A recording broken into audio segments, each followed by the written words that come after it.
नमस्कार दोस्तों, मेरा नाम रितेश श्रीवास्तव। मैं आप सभी का यूथ वॉइस यूट्यूब चैनल में स्वागत करता हूं। दोस्तों, कुछ दोस्तों ने फ़ोन किया और बोला कि अगर आप जो बक्सर ज़िले की न्यूज़ के साथ साथ अन्य ज़िलों की न्यूज़ को भी निकालेंगे या अन्य राज्यों की न्यूज़ को जो मुख्य खबरें हैं उनको निकालेंगे तो हमें बहुत ही अच्छा रहेगा, क्योंकि अगर हम अखबार नहीं पढ़ पाते हैं तो आपके माध्यम से वो न्यूज़ जान लेंगे। तो दोस्तों, इसलिए मैंने आज कुछ अन्य ज़िलों की न्यूज़ को भी लिया है। तो चलिए शुरुआत करते हैं। उससे पहले अगर आप मेरे चैनल को अभी तक सब्सक्राइब नहीं किए हैं तो आप सब्सक्राइब करें प्लीज़, ताकि आपको पर डे का खबर मिलता रहे।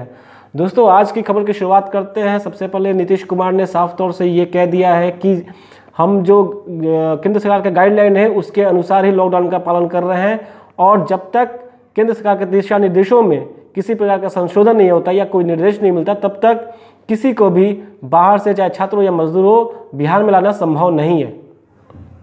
अब देखिए, यहाँ सवाल ये उठता है कि क्या ये गाइडलाइन सिर्फ बिहार के मुख्यमंत्री को ही पालन करना होता है या अन्य राज्यों के मुख्यमंत्रियों को भी?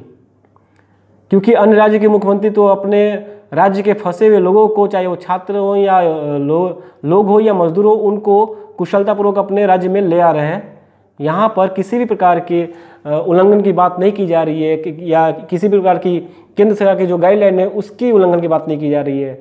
लेकिन नीतीश कुमार साफ कह रहे हैं कि मैं लॉकडाउन का उल्लंघन नहीं करूंगा, और जब तक केंद्र सरकार के तरफ से फरमान जारी नहीं होगा तब तक हम बाहर के लोगों को बिहार में नहीं लाएंगे। लेकिन इसी बीच में नीतीश कुमार की अंतरात्मा जागी और उन्होंने एक काम जरूर किया है कि उन्होंने अनुरोध किया है प्रधानमंत्री साहब से कि आप जो हमारे छात्र फंसे हुए हैं उनके मामलों पर ध्यान दें। और साथ ही साथ एक काम और बिहार सरकार ने निर्णय लिया है कि जो छात्र बाहर फंसे हुए हैं उनको आर्थिक रूप से सहायता करने के लिए उनके खाते में 1,000 रुपया दिया जाएगा। परंतु वहाँ के छात्र 90% छात्रों का कहना है कि वो अपने घर जाना चाहते हैं।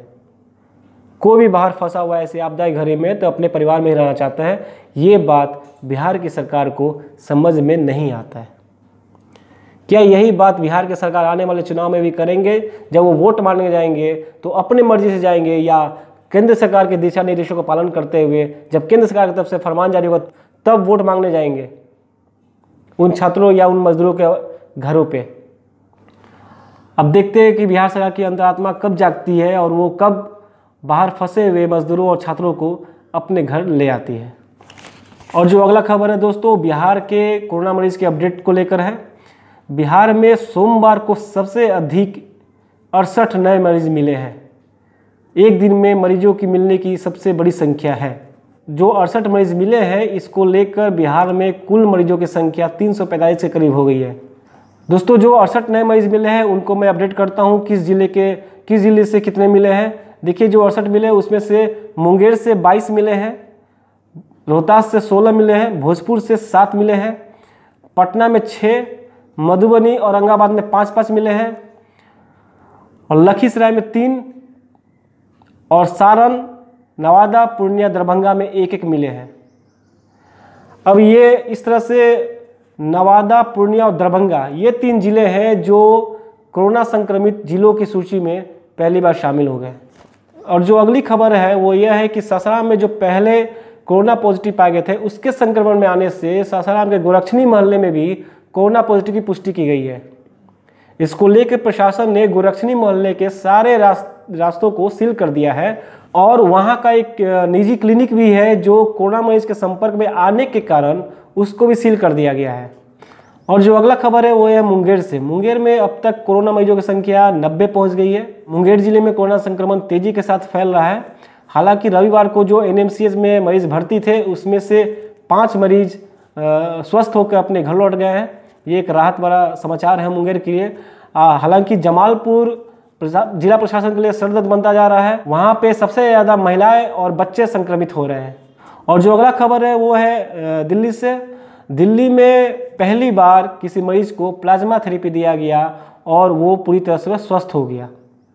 दिल्ली के मैक्स साकेत हॉस्पिटल में एक कोरोना पॉजिटिव मरीज को प्लाज्मा थेरेपी से स्वस्थ किया गया। इसको लेकर प्लाज्मा थेरेपी से बहुत सारे उम्मीद जगे हैं और बहुत सारे डोनर भी डोनेट करने के लिए आगे आए हैं। और जो आखिरी खबर है वो है बंगाल से। बंगाल की मुख्यमंत्री ममता बनर्जी ने कहा है कि जो प्रधानमंत्री ने सभी मुख्यमंत्रियों के साथ वीडियो कॉन्फ्रेंसिंग के द्वारा बात किया है उसमें कई राज्यों को बोलने का मौका नहीं दिया गया है। अगर हमें बोलने का मौका दिया जाता तो बहुत सारी बातों को हम उठाते। जैसे कि बंगाल में केंद्रीय टीम को भेजा गया, उस केंद्रीय टीम से संबंधित मुद्दों को भी मैं उठाती, लेकिन बोलने का मौका नहीं दिया गया। ममता बनर्जी ने यह भी आरोप लगाया कि सरकार लॉकडाउन को लेकर विरोधाभासी बयान दे रही है। ममता का कहना है कि एक तरफ हम लॉकडाउन के पक्ष में हैं तो दूसरी तरफ केंद्र सरकार लॉकडाउन को सख्ती से पालन करवाने के पक्ष में है, और एक तरफ केंद्र सरकार ही दुकानों को खोलने के आदेश भी दे रहे हैं। इस प्रकार लॉकडाउन को लेकर केंद्र सरकार का विरोधाभासी बयान सुनने में आ रहा है।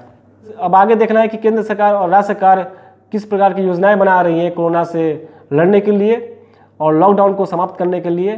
तो दोस्तों कल फिर मैं मिलूंगा विभिन्न प्रकार के खबरों के साथ। तब तक आप घर में रहें, सुरक्षित रहें। और हाँ, एक बात और, अगर आप घर में हैं तो घर में सभी बाकी परिवारों को एक दूसरे को सहायता भी करें।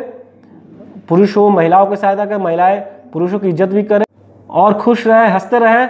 जय हिंद, नमस्कार।